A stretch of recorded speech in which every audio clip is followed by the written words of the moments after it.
Is sugar actually all that bad for your brain? Is it really toxic, or are we missing some important nuance around the science? I'm Dr. Austin Perlmutter. In this video, we're going to be exploring the subject of sugar and brain health. We're going to talk about some of the myths around sugar and why it actually is incredibly important for your brain.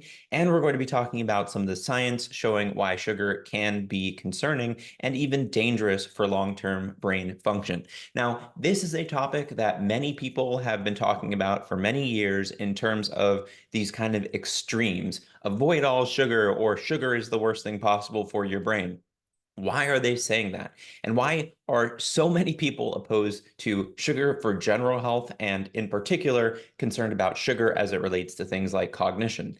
Again, we'll be talking about all this in this video. If you're new here, I'm Dr. Austin Perlmutter. I'm a board-certified internal medicine doctor, and for the last years of my life, I have done everything I can to make brain science accessible and to provide people with tools that they can apply to help improve their brain health today and for the rest of their lives.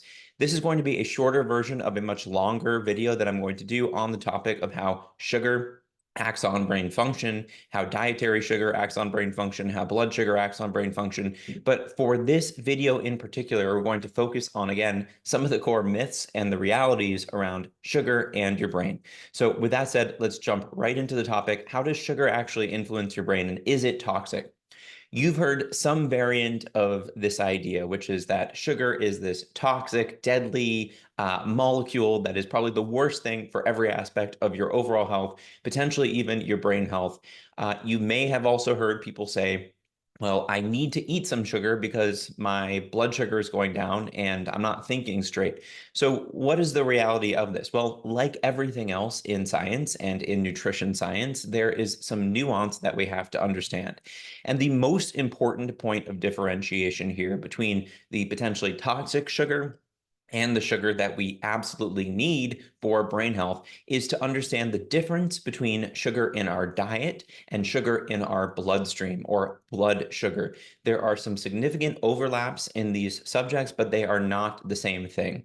So let's start with dietary sugar. Dietary sugar includes molecules like sucrose, which is a combination of two monosaccharides, fructose, which is a monosaccharide, glucose, which is a monosaccharide, lactose, which is a monosaccharide, as well as some other molecules like maltose. But for the most part, when people talk about dietary sugar, they're talking about simple carbohydrates that exist within foods. They can also be added to foods. This, for example, is sucrose, which is a combination of fructose and glucose. It is what we would call table sugar.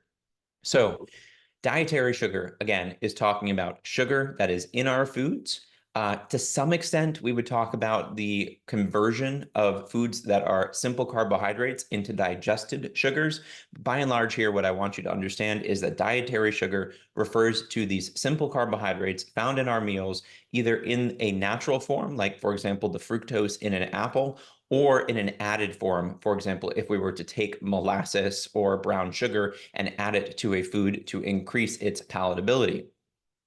Blood sugar is different than dietary sugar because it is specifically a reflection of blood glucose measurements.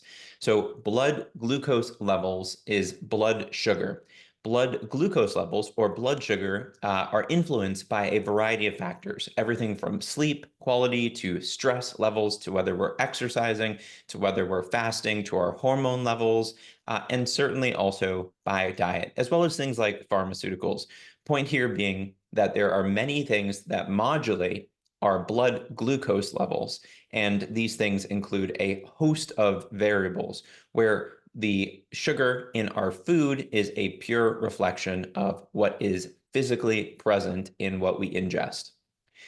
So now let's talk about the subject of how dietary sugar, the sugar in our foods or added to our foods, influences brain health. When you eat a meal that is basically converted into readily digestible sugars, so for example, a piece of white bread, even though it may not have that much added sugar, can be broken down, those carbohydrates can be broken down, and that will convert into readily digestible carbohydrates or sugars that then get into your bloodstream. Or if you were to eat a food with added sugars, so anything with high fructose corn syrup, molasses, rice syrup, there's a number of different names for it. that sugar can be digested and basically or absorbed and get into our bloodstream. There are a number of variables that influence to what extent this conversion happens. For example, the microbiome, the gut bacteria, may play a significant role in determining how much of the sugar in our food can actually get into our bloodstream, and other variables like fiber, for example, which slows the absorption of the sugar, can change the way that the sugar actually gets into and influences blood sugar. So again, important just to understand here that when we eat foods that either have sugar in them or that are rapidly converted into sugars, that these both may have influences that are quite significant on our blood sugar. This is what is known as the glycemic index. It is a question of how much does an individual food raise blood sugar levels. And it is probably one of the best known ways that dietary interventions, or I should say any sort of food we eat, impacts blood sugar levels. It becomes quite relevant for people who have trouble regulating their blood sugar, for example, people with diabetes.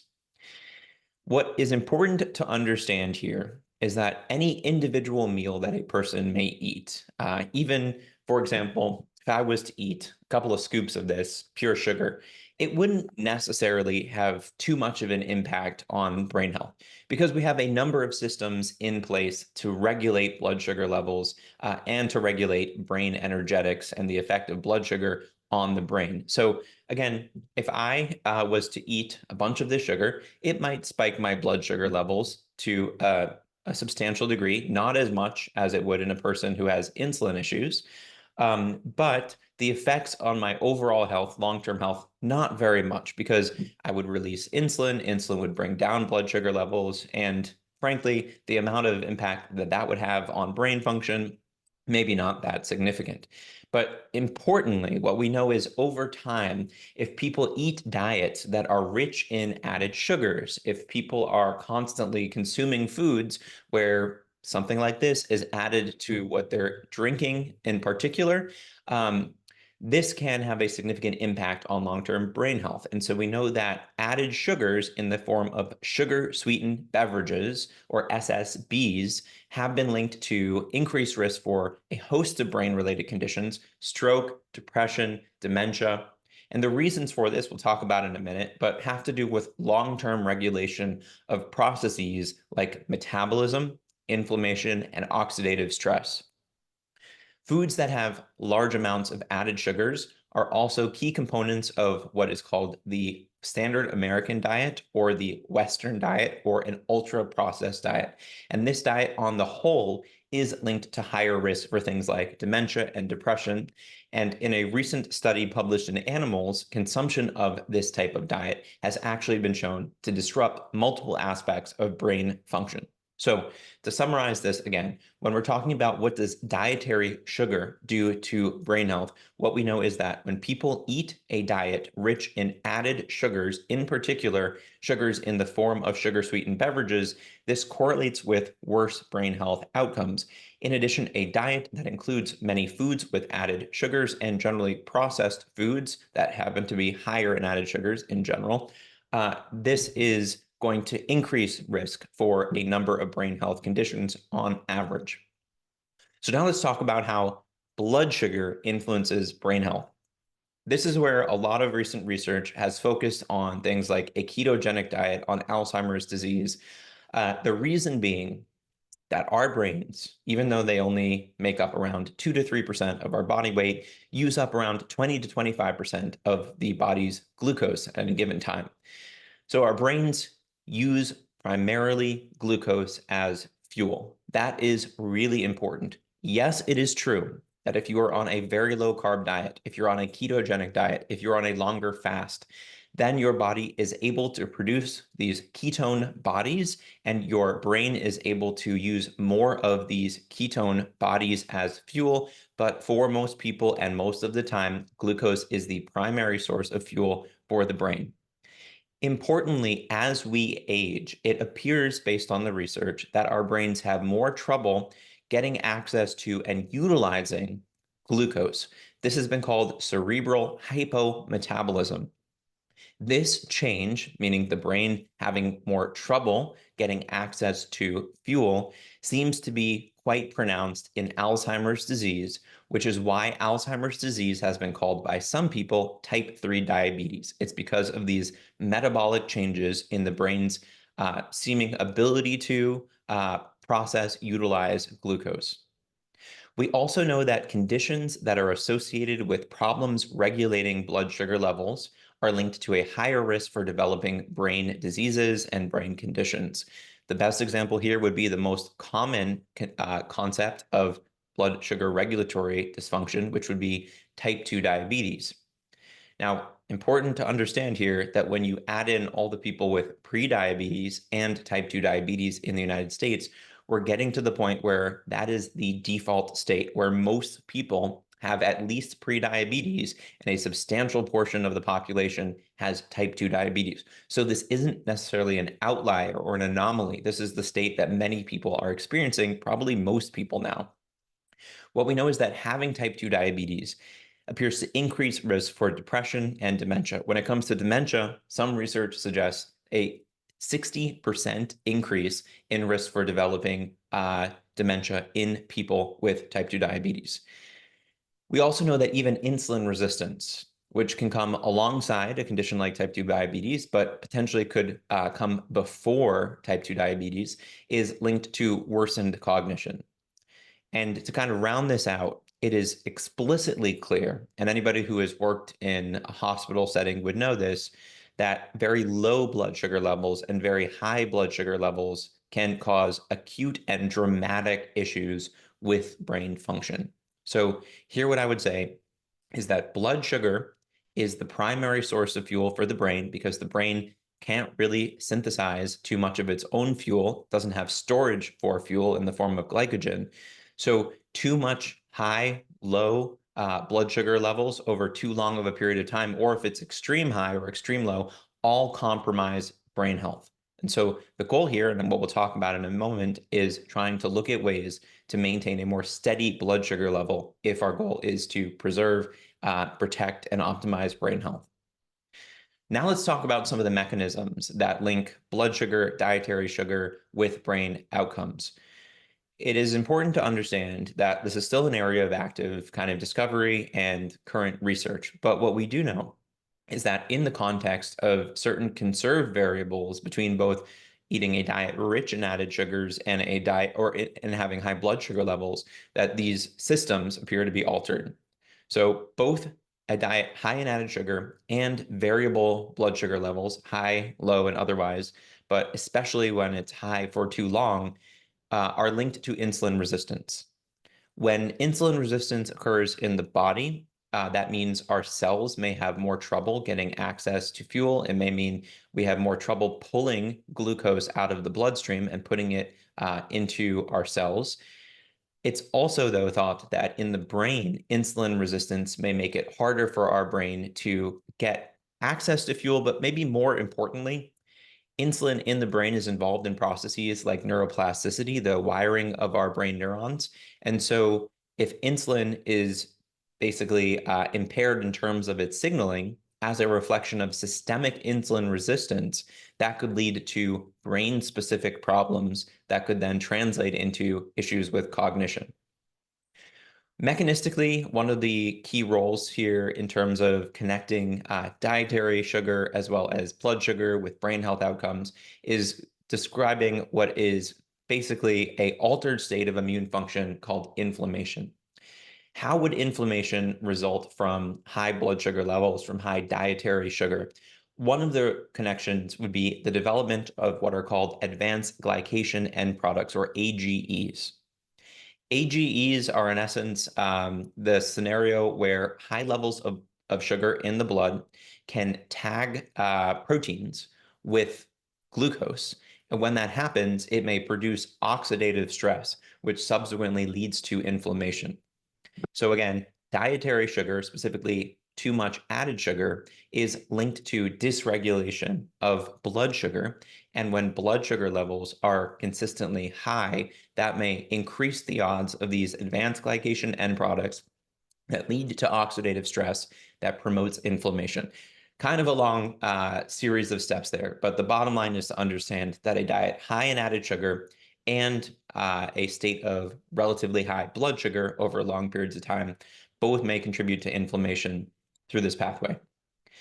In another important pathway, dietary sugar, specifically added sugar, may contribute to the development of these fat cells that become overstuffed with lipids, with fats. When this happens, this leads to an aggregation of inflammatory cells called macrophages that can produce more inflammation and kind of lead to a feed-forward cycle. So macrophages are an essential part of the innate immune system, but in the context of some of what we've seen happen with fat cells that are overstuffed, these macrophages can take on a more pro-inflammatory state. So they, in essence, start to promote inflammation both locally within these fat cells and systemically. And that's one way in which inflammation at the level of our fat cells may actually get to the brain. One last thing I'm going to say here is while we usually talk about the negative impact of sugar in our diet in the context of usually glucose, I guess would be the one people are most familiar with because of the impact it has on blood sugar levels. One of the more important dietary sugars is fructose. This is a monosaccharide. It makes up around 50% of the weight of sucrose, table sugar. And fructose, even though it doesn't directly impact blood sugar levels in real time, may still have a net inflammatory and detrimental effect when consumed in high levels. And so this may still lead to issues with brain function. But again, importantly, fructose won't spike blood sugar levels, won't necessarily have a big effect on blood sugar levels. So that's a way in which a dietary sugar may actually influence brain health without having that direct effect on blood sugar levels. All right, so let's put all this information together. What do you do about this? Hopefully you've seen that there's some important nuance in understanding that it's not sugar being toxic to the brain, but rather that our goal should be, if we want to protect and optimize brain function, to keep blood sugar levels relatively stable. And this doesn't mean they shouldn't move at all, but it does mean we don't want super high spikes, we don't want super low lows, and we don't want a ton of variability. We also want to protect against conditions associated with very high highs and very low lows, variability, and more sustained overall highs, which would be type 2 diabetes, for example. So what can we do to make this happen? Well, there are many variables involved in blood sugar regulation in brain protection as it relates to dietary sugar consumption.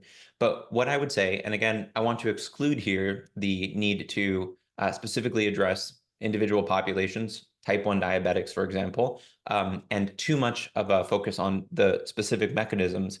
But by and large, some of the recommendations would be to eat foods with a lot of fiber, to work on stress mitigation, to work on getting good sleep, to work on regular exercise. And then as it relates to what nutrients beyond fiber in our diet we should prioritize, it would almost always be eating foods that are minimally processed. So that means there's a huge difference between eating a piece of lettuce or a plant-flavored chip. There's a huge difference between eating even something like a grass-fed burger as opposed to a piece of highly processed jerky.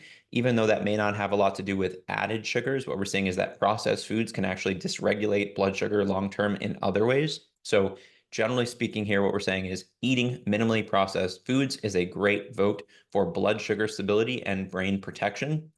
As it relates to what we best understand in terms of what can influence blood sugar in a negative way from diet, I would say it is really minimizing added sugar. So that means getting rid of foods, especially beverages that have added sugar in them. And I know that can be challenging. Soda, energy drinks, coffee drinks, sugar is in everything. There are some interesting studies coming out about alternative sweeteners. So I think allulose, monk fruit, stevia are kind of top of the list right now for me in terms of safety profile. But I really think the key here is to move away from everything needing to taste sweet. So you have to resensitize yourself to sweetener so you're not constantly bombarding your brain with incredibly high levels of added sugar in order for something to taste good. Also, one of the easy things to do is to look out for added sugar in things that you really don't need it in. Salad dressing, ketchup. These are areas in which sugar has just been snuck in, and you really can get delicious options, alternatives that don't have that added sugar.